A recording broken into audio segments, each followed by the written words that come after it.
On BioRhythms, we paint biographical portraits of stellar personalities whose careers have distinctive rhythms. Today, I have the very great pleasure of introducing a real stellar personality whose career has had an extraordinarily distinctive rhythm. Mr. Jacobby De Bouvier. How are you? Pretty good, sir. Nice seeing you. Good to see you again. Likewise, likewise. So, who is Jacobby De Bouvier? Where did you come from, and where were you born, and what was your childhood like? Well, I'm from Virginia, and what city in Virginia? Are you from Portsmouth or what? I'm just from the Hampton Roads area. Yeah. Okay, all right. That's a big city. Well, go ahead. And I'm just a person who loves the entertainment industry. I did a lot of other jobs and careers before I just decided to follow my passion. And I wanted to touch every area of the entertainment industry. My real passion, of course, has always been music and singing and writing songs and playing the piano. However, I just wanted to make sure that if I did become a star as a recording artist, that I could work in the industry in any capacity, either in front of the camera or behind, or manage artists. So I did it all. So can you briefly tell us about the other careers that you mentioned earlier? What other things that you do? I know you used to run a modeling company. Yeah, the modeling company came after many years of sales. My first real career move was the manager of a restaurant. I was a restaurant manager for Subway. Okay. And then I got let go because the owners of the franchise wanted to operate it, so that left me unemployed. And so while I was at home, I was visiting my mother, and her insurance agent came by, and he said, "Man, you look sharp, and have you ever thought about selling insurance?" I was like, "No, because they work on commission." He said, "Well, I work on commission. I got a Cadillac and a Rolex and a Bottom 500 suit. Did you get that at Subway?" And I was like, "No, I didn't." And he said, "Well, come to my office." So that was my entry into sales, and I became the top salesperson of the year because when I found out that I could write my own check just by talking to people and I could make twice as much as I was making at Subway, I was all in. And so I did that for 15 years. I mean, on and off, but yeah, that's the business I retired from. And then I said when I turned 30, I'm going into entertainment full time. Because I just was listening to a song on the radio, and the theme of it said the name of the song that I was going to name my agency, and I opened the doors to it in 1998. And what was the name of the modeling agency? It was Beautiful People, Model Talent and Casting Agency, and it was a full-service model talent casting agency, theater, and school. Mm-hmm. So we manage, the whole model behind the company is that we train amateurs and manage professionals. Mm-hmm. Now, when you were a little guy, did you have any inclination, any idea at all that you would be doing what you're doing now in terms of? Yes, I did. I had a band when I was 4 years old. I was the lead singer. At 4 years old, you had a band? At 4 years old, I was the lead singer of a childhood band called Shasha and the Tots. It was my older sister. Called what, I'm sorry? Shasha and the Tots. Shasha was my older sister. Right. And she plays the lead guitar. She plays like George Benson. I mean, she's very proficient. And so she was the head of the band, but when I became the lead singer, of course, I was singing Michael Jackson songs and spinning around, so they made me the band leader. Shasha and the Tots. Yeah. Mm-hmm. Anything else creative as a kid, as a child? What else did you do? Creative? Well, I mean, what I really like to do is that your career is so varied, and we're going to talk about this, so varied and prolific in the entertainment industry. Right. And again, we're going to talk about that. But I'd really like to give a personal portrait of who Jacobby is. So as a child, what other things were you involved in? I mean, did you? Well, realistically, music has always been my gift. I would say I didn't get into songwriting until in my teens. I didn't even have no idea on how to write a song until I heard Lionel Richie said that he could write all of his songs in one key. And I was like, oh, well, I'm in the songwriting business because I can play all of Lionel Richie's songs already, because that's the artist that I learned how to play the piano to, playing his songs like Lady and Truly. All of those songs basically just rearrange the melody and you can play those songs. So I said, well, if I could play his songs. And I learned that I could make a mistake on the piano, and I liked the tension of the mistake. Like if it was supposed to be a major chord and then I hit the wrong note and it was a minor chord, I would write that chord down, at least some kind of symbol because I could read music when I was a teenager because I was always in band and chorus, but I would write down the chord. I would say, this is a C minor. I said, well, I like the way that sounds, and I'll add a little bit over here, and I'll just come up with one verse. And I wrote my first song because my cousin, who I lived with when I was growing up, my brother, he was getting married, and I wanted to give him a special wedding gift. So I wrote him a wedding song called "This Is Your Day." And everybody liked it, so I just kept on writing. Now I have over 350 songs in my catalog. 350 songs. As a matter of fact, today I had a meeting with a very, proficient, world-renowned songwriter by the name of Juanita Wynn. She's written for Donna Ross and Fred Hammond, and the list goes on and on. So we had, I thought we were going to have lunch, but we never got to lunch because we're just talking, and she was listening to some of my tracks and encouraging me. She liked a couple a lot, and that was very encouraging. Because if I can get some of my songs out at this stage of life, that would be, a dream come true. However, I have a couple of songs that are on the radio, but mostly the gospel songs are on AM, so they're not international. So I would love to hear some of my songs on the radio. Like my movies are out all over the world, but not my songs. Now you mentioned movies. What about the movies? What movies well, have you done? The very first movie that I was an extra in a movie called The Navy SEALs, and that was done through, what was the name of that? New Millennium? Not New Millennium. No, Atlantic Films. Yeah, Atlantic Film out in Suffolk. Right. I was just an extra in that. Well, one of the producers on this show is Ethan Martin. His family started Atlantic Films. Oh, okay. Yeah, he's been on the show too, but go right ahead. Oh, okay. And I didn't like being an extra because when I got there, I had no idea for $100 a day that I was going to have to be by water with a machine gun with my shirt off in the winter. And I was like, this is not going to be something I want to pursue. And so my real first speaking role was in a movie called Nothing to Lose, where I was the casting director as well, and I was able to cast several people from my modeling agency into that film. Beautiful people. Including Michael LaMelle, and he and I have a production company together now called the LaMelle Group, which is the one that, I'm on the board of directors. It's his company. He just brought me into, I don't know if it's a partner or whatever, but we have a great relationship. Well, I want to come back and talk some more about the movies that you've made, and but right now we're going to take a break, and we're going to talk about that, and we're going to get later into Black Men Rock. And my new play, too. And your new play. Yeah, okay. Stay tuned, we'll be right back. All right, thank you.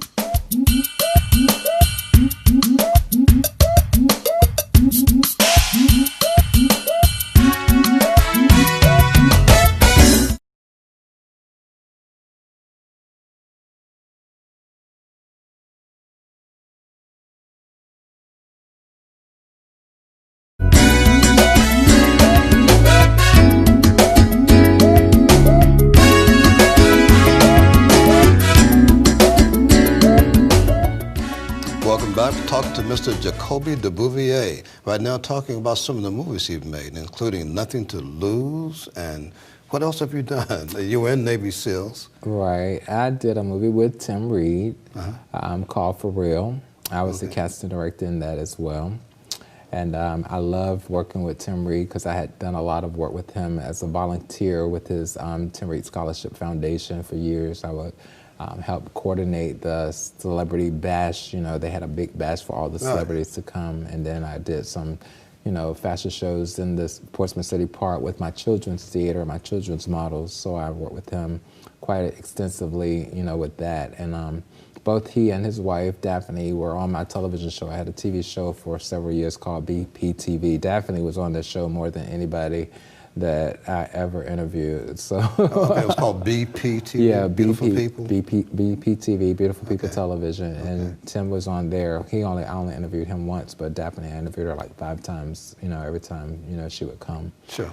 And I interviewed James Avery and all of the people that would come down for the Celebrity Weekend. But then I would take it on location to different shows, where I interviewed Magic Johnson, Shaka Khan, Nicole Ray. I mean, the list goes on and on. Yeah, we have some incredible pictures that you sent. Do you really? Yeah, with all of those folks, with quite a number of those people. Now, you ran a children's theater company? I didn't know that. Yeah, well, as part of Beautiful People, it was a children's theater and an adult theater. So we did a lot of children's productions. Every year, every month, I had either a fashion show or a play. It would be children or adults, a fashion show and a play, and then sometimes we would combine them together, but really not too much, because as the theater grew, I started writing more adult things for the theater because I wanted more black box theater, black repertory theater. So I wanted to do more things, but I still kept the children theater, you know, for children topics or gospel. I came up with this idea. I saw a lot of gospel plays coming around, and they never had a gospel play with a children cast. So I wrote a gospel play called What God Has For Me with an all-children's cast, and I had seen the Showtime at Apollo used to have children on there. Right. So I saw these two young people from Hampton Roads. I was like, well, who are these kids singing like this? And if they're this close, I need them in this play. So I called to the theater and I asked them who they were, and they gave me their contact information, and were able to get them in the play, and they were fantastic actors as well as singers. They brought the house down. They did it 2 years in a row. Where was this done? Where? That was done in my theater. Okay, yeah, this is over in Churchland, right? Yes, okay. yes. Right. Bethany Tom Lee was the female, and Antoine Dotson was the female. Was the male vocalist and actor. They were the lead actors, and then Michael Hammonds, he played the drums, and he is a very gifted actor as well. So everybody was in there, and then I had a lot of great kids that come through there. Over 500 people were signed to the agency throughout the years. Very good. Now, with the Tim Reed Scholarship thing, that speaks to your commitment to doing work in the community as well. And tell us a little bit about that. I know you're with the NAACP, and we're going to segue in a moment to the event you have coming up. But what kind of community activism have you been involved in? Well, I joined the NAACP in 2007. My godmother is the president of it now, and she's This is there. the Suffolk chapter? Yes, the Suffolk chapter. She's the president. She's been doing that this is her second term.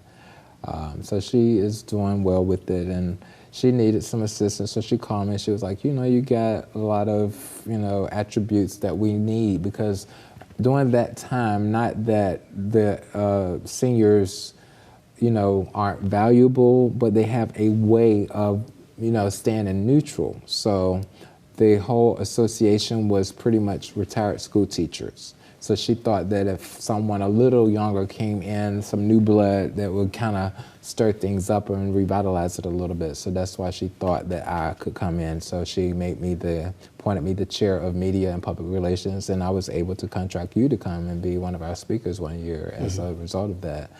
You did a fantastic job as well. Well, thank you for the invite. You're doing any other work in the community? Well, I go to Kingdom Assembly with Dr. Peggy Britt is my pastor, and I'm very active with her and trying to get her radio show back on the air. And, that's the place that I love to be. I've been the minister of music at several churches. I've never played at her church yet, but because, she is an organist, and I don't want to play in front of someone who is so prolific. Right. Well, she's going to know what your position on that now. She's going to know your position on that now, because well, she knows. We have a very good, relationship. I've admired her as a musician and, a performer for years. And so, when I found out that she had a church that was in close proximity to where I lived, I said I wanted to visit, and I'm glad I did, because she really is a good teacher as well as an excellent musician and a very good person too. I just love being there.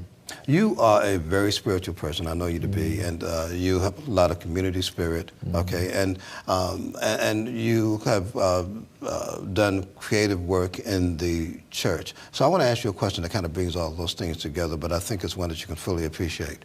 How important do you think is someone's spiritual fortitude, spiritual maturity, or simple spirituality? How important do you think that is to someone's creative effort? Well, I think I pray before I make any moves. Anything major that I have to do, I try to pray over it first. Because when you pray, to me, it's like having a phone conversation with God. Everything that I've created, it was because God gave me the vision. He gave me the voice. When you hear sometimes people say, God called me to the ministry, or God, well, how did God call you and he didn't call me? I just figured it out on my own. We wouldn't have a voice unless God told us the words to say, because when people have a stroke, they have a voice, but they can't say it. Right. So he has the power to give you a voice, to give you a thought, to give you your creativity. But he also has the power to shut you up while you are moving and not be able to talk or pronounce a word or to be able to create. So every day when I wake up, I want to create something new. Right now I'm working on a stage play called Naps, Snaps, and Curls, and I have a fantastic cast in that. It's a comedy. And simultaneously, I'm working on an award show. This is my 3rd year doing the Black Men Rock Image Awards, which you won the very first year for Best Playwright, and you were up for something this year in the media. And but we have some very, very talented people in the Hampton Roads area. And the spotlight has been, well, the media has a way of controlling our thought process. Okay. And like even with some of the music, you know, that's we're gonna talk about that. We're gonna take a break because I really want to talk about the Black Men Rock. Okay, let's do it. Okay. Stay tuned. We'll be right back with you. All right.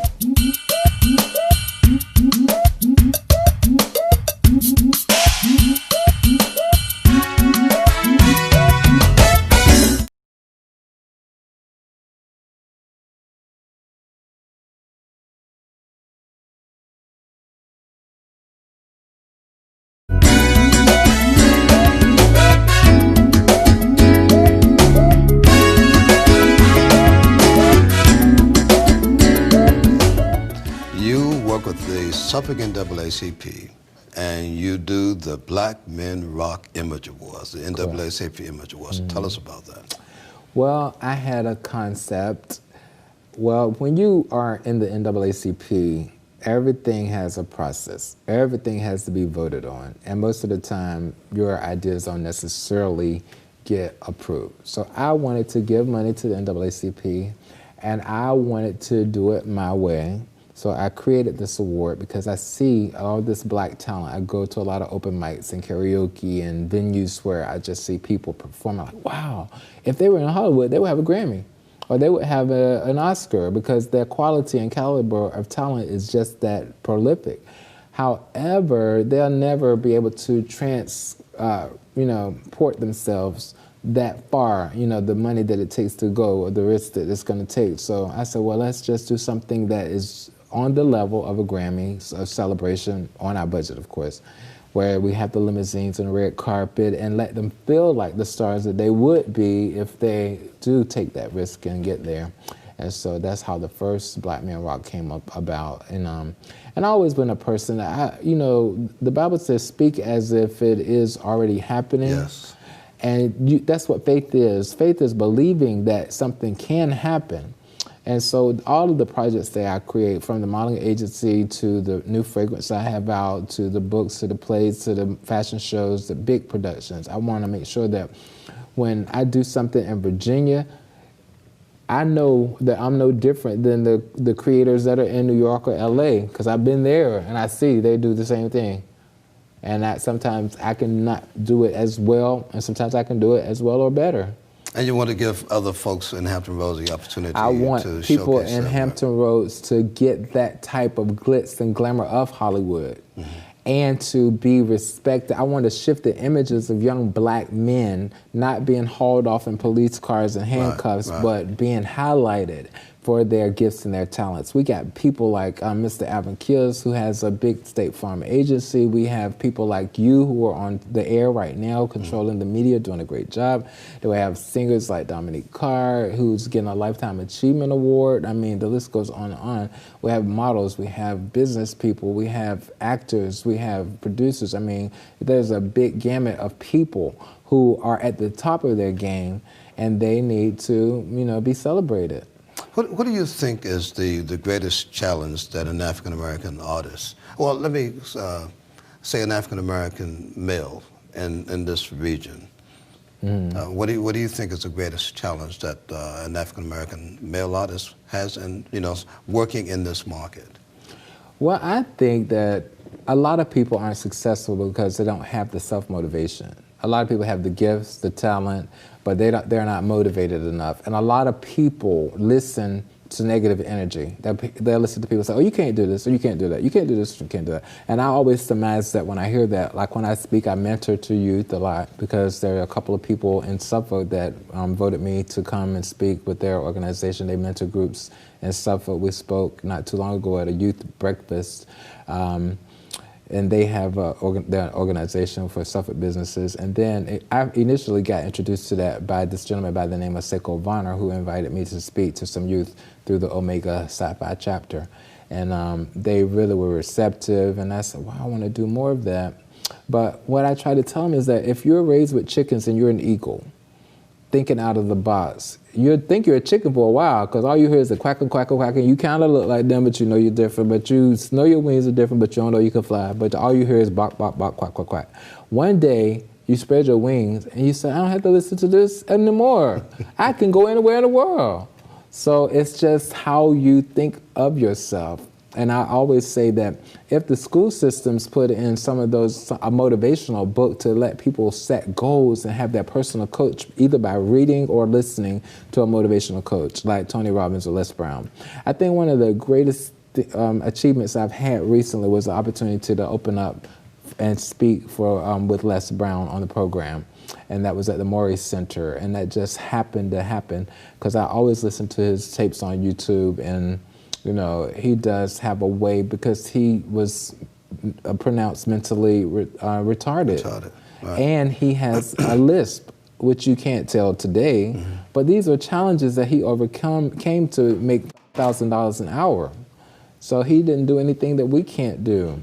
And Tony Robbins, I think that when I start listening to his series of tapes, that's really who made me think that my abilities were unlimited. Because here I was in sales, that requires a certain amount of communication skills. Right. You have to be able to be a good communicator to get someone to sign something that's worth $100,000 for a policy, or to take your money and invest it, and you don't even know me. I'm gonna put this in stocks and funds and mutual funds and this in insurance. Okay, so you're gonna have to be kind of eloquent to get my money out of my pocket to invest it with somebody that you really have no idea who they are. So, but when I listen to Tony Robbins, it's his energy. You know, he's saying, well, you can do this, write these goals down, do it today. Don't look at the obstacles, look at the goal. Keep your eyes on the prize. You can do this. Before we close, I want to make sure we get as much information as we can in about Black Men Rock Image Awards. When is it and where? The Black Men Rock Image Awards will take place on June the 8th at 6:00 p.m. at the Virginia Beach Central Library Theater. That's on Virginia Beach Boulevard. And we're going to have a mini pre-reception. There is a gentleman by the name of Stephen Sykes that lives in Richmond. He's coming down to partner with me on that. And also... On the reception? Yeah, okay. On the reception, and he's doing the video. When he heard about what I was doing, he's in Richmond, and we got people right here locally in Hampton Roads that isn't as, you know, eager to participate or help or sponsor or buy a ticket or get an ad, which we do need that. I mean, because every nonprofit, you know, either the producer has to, you know, bankroll it to get it happening, or you know, everybody has to participate in some kind of sales. I know well that experience. Where can people go for information? They can go on Facebook to the 3rd annual NAACP Black Men Rock Image Award. So we have a website. It's called blackmenrock.com, and that's where you can go. And thank you for joining us on BioRhythms. Please tell all of your fans about this exciting program happening right here in Hampton Roads.